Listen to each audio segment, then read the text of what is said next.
So it's no secret that destruction in Skyrim was pretty lackluster, especially compared to previous games.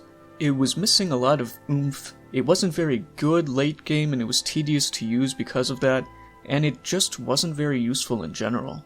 So how do we make it better? What was it missing in Skyrim, and how can we improve it so it's actually useful again in the next Elder Scrolls game? Well, to figure that out, we're gonna first have to take a look at what the point of destruction is. Let me read you the skill's description in Skyrim. It says, the School of Destruction involves harnessing the energies of fire, frost, and shock. This skill makes it easier to cast spells like Fireball, Ice Spike, and Lightning Bolt. So we're already starting to see a little bit of where the problem is, but ultimately destruction's very simple. Essentially it's all about dealing damage in various ways using the elements. So how exactly did Skyrim fall behind? Well, it was lacking in damage first off. Like I said before, it's practically useless in the late game, mostly because it can't keep up with physical attacks and enchantments, but also because it can't keep up with the massive amount of health that most enemies have at higher levels. Additionally, you could argue that destruction in Skyrim was lacking in versatility. The elemental weakness spells from past games, which do exactly what they sound like they do, alone probably would have helped immensely with Skyrim's damage scaling problem. And other spells such as Damage Health, Drain Skill, and Drain Attribute would have also helped alleviate that versatility problem. And yes, I'd love to see attributes come back obviously, but we'll talk about that more in another video. Anyway, spell making, which has been highly requested, would absolutely help with the damage scaling problem by allowing players to make custom spells that are potentially stronger and more versatile than the standard ones. It's also just kind of a must in a game like this, and honestly it's really nothing short of a tragedy that it wasn't in Skyrim. Now, what did Skyrim add to destruction and the magic system in general? Perks, which we'll come back to later on, and different casting types, referring to the different ways that spells take form. For example, you've got Fire and Forget spells, which you charge up for a second and then release. You've got concentration spells, which you hold the button down and it keeps going. You've got cloak spells, which wrap around you and damage surrounding enemies for a certain amount of time. You've got rune spells, which explode when targets walk over them, etc. The older games in the series really only had 3 different types of spell casting: on touch, on target, and on self. It was a bit boring. It got pretty samey after a while. Skyrim was a massive improvement in this, allowing you to change up the look and feel of magic combat. And yet, it would have been even better if the game had allowed for custom spells to tailor it to your liking and scale with your level, but instead, we got only 1 cloak spell for each element that only did 8 damage per second, which is the same as novice spells by the way, to targets in melee range. Yeah, good luck using that at higher levels. And again, we'll talk spellmaking in another video, but the point is, Skyrim was absolutely on the right track with adding these different casting types, and they were very much needed in the series. While we're on the topic of stuff the series needs, let's talk about the elements. So far, we mostly just have fire, frost, and shock. Pretty standard for RPGs, no? So, since there's only 3 main elements, there must be a pretty substantial difference between them, right? Wrong. They're basically all flavors of the same drink. They all do the same thing. Skyrim is the only game in the series that tried to differentiate them by giving them unique secondary effects and perks. An admirable and valuable contribution, but even that wasn't good enough. You could still roll with just fire and be pretty much fine throughout the whole game. There wasn't much reason to change, and that made destruction in Skyrim pretty boring, despite all the additions they made that I mentioned earlier. So, what's missing? How do we fix this? Well, quite simply, we fix it by adding more enemies with more pronounced elemental weaknesses and resistances. Let's take a look at another game that has elemental magic in it. Final Fantasy X receives a lot of praise for its battle system, and rightfully so when you take a look at, for example, how black magic works in the game. Black magic is one of several ways to deal damage to enemies in FF10, and it's done, obviously, by using elemental spells, much like in the Elder Scrolls.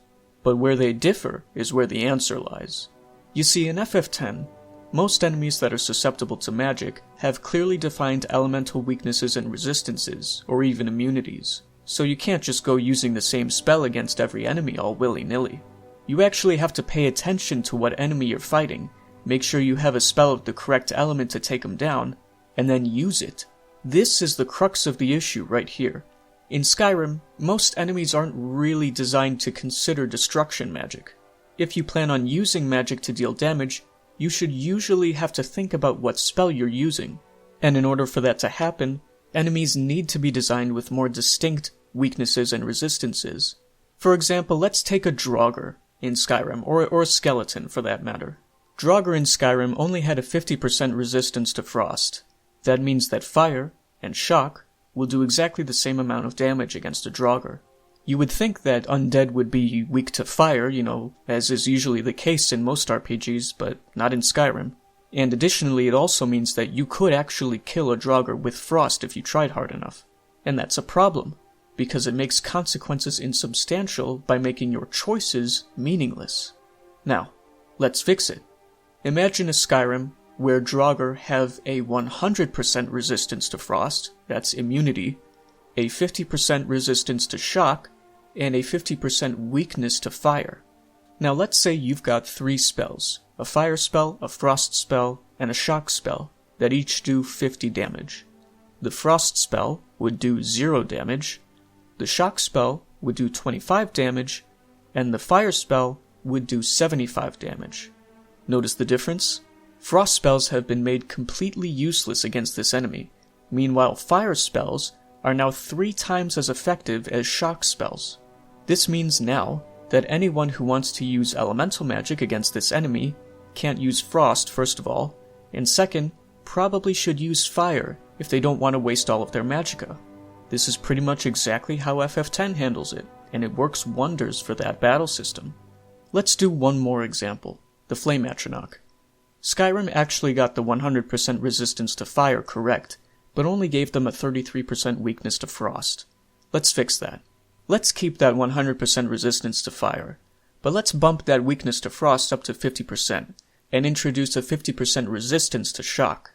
Here, any sane destructionist who wants to take down a Flame Atronach is going to do so only using frost spells if they want to stand a chance. Now imagine an Elder Scrolls game where most of the enemies have elemental weaknesses and resistances that are this clearly and well defined. That would certainly give the player a reason to switch elements and mix up the gameplay. Even if Bethesda only did this, it would still improve the gameplay tenfold. It's quite a simple system, but that's kind of the beauty of it, how it's still so satisfying despite how simplistic it is. And regardless, it's still leagues better and more strategic than what we have so far. And speaking of strategy, let's go back and talk about the elements themselves and see which ones should be added or subtracted, if any. Like I said before, Skyrim, and all the games that came before it, have the classic fire, frost, and shock. Being a trio, you'd think there'd be some sort of rock, paper, scissors mechanic between them, but no. Fire and frost clearly oppose each other. For example, Flame Atronachs are weak to frost, and Frost Atronachs are weak to fire. Shock, on the other hand, has no opposition, and it's just kind of better than the other two for that exact reason. Even Storm Atronachs have no weaknesses. It only comes at the cost of being slightly more expensive than the other two elements, and when I say slightly, I mean frankly it's barely noticeable. I suppose you could say one trade-off is that no enemies are really weak to shock, but come on, it might as well just be a non-elemental spell in that case, but what's the point in that? That's not strategic. No. Shock needs another element, a fourth element, to oppose it, like fire opposes frost, and vice versa. But what element should that be? Well, we don't want to take something out of left field and introduce an element that's completely unfamiliar to the series. We don't want to make this change more dramatic than it needs to be. So, let's go with something lore-friendly. Let's take a look back in the series and see if any of the elements outside of the main trio fit the bill.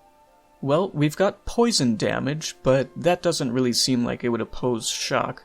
And sun spells only work against undead, so that can't be it.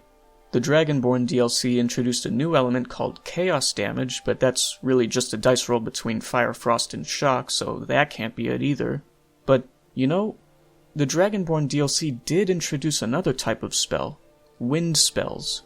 You see it in the Whirlwind Cloak spell, which falls under destruction, and you see it in the Cyclone Shout, which actually does damage. And seeing as how in some video games like Lightning Returns, wind is actually seen as the opposition to lightning, I think we've found our fourth element. Something to finally oppose shock, and thus truly balance out the elements. Additionally, this would also help to make Destruction's usage more intuitive. Can't deal damage to an enemy at all using fire? Well, they're probably weak to frost. See an enemy that seems to really prefer shock magic? Well, there's a decent chance that they might be weak to wind. You see, it's simple, but intuitive, because it's easy to remember and easy to make use of if you have the right spells. Where the inclusion of enemies with defined elemental affinities would improve the strategy of Destruction's gameplay, this right here would improve the approachability of Destruction's gameplay. Two halves, which are in my opinion both equally needed for Destruction to be improved in the next Elder Scrolls game. And that's it, guys. It doesn't really need much more than that, at least on a fundamental level.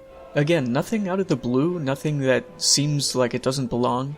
Just a slight change to the mechanics to balance them out a little bit, and a world full of enemies that are, for the most part, designed around the skill, or at least to consider it. The only other thing I'll suggest is to maybe include a scanning spell that reveals an enemy's weaknesses and resistances. Now again, I do think it should be obvious what an enemy's affinities are based on their appearance, spells, and name even, but I think just for the sake of completing the design of this gameplay that they should include it. It doesn't even really matter what skill it falls under, it could be a power for all I care. As long as it's just in the game somewhere, I'm good. There's actually a spell in the Odin mod, which was released recently, that does something kinda like this. It shows you the target's level and attributes, but I think this could easily be reformatted to show you elemental affinities instead. But apart from that, that's it, guys. That's pretty much all it takes to make Destruction worthwhile, and I hope to see this in the next Elder Scrolls game. But let me know what you guys think. Do you agree? Do you disagree? Did I hit the nail on the head? Did I miss the mark completely? Let me know in the comments. I want to hear your thoughts, and I like reading people's opinions on this stuff. There's obviously a lot more I could have talked about in this video, like perks, spell making, other stuff like that, even other things about Destruction that didn't quite fit into this video. But I want to keep my videos concise when I can, so I'll leave it there for now. But those other videos are on their way, don't worry. So yeah, leave a like if you enjoyed the video, share this video around with anyone else you think might enjoy it, and subscribe if you want to see more, because I will definitely be making more of these. Anyway, thank you guys so much for watching. I'm Zoro Loco, and I'll see you all next time.